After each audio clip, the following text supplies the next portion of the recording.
Hey guys, and welcome back to this channel. In this video, I'll be showing you guys how you can place this text behind moving objects on CapCut PC. Maybe I'll just do this one actually.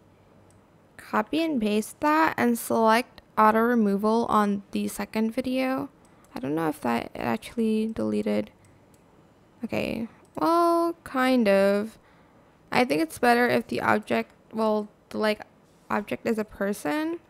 So I would just do that one.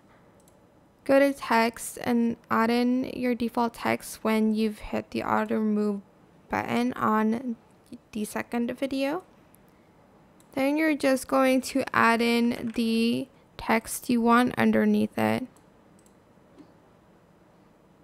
You can also change the font if you'd like to, but that is it. Super simple.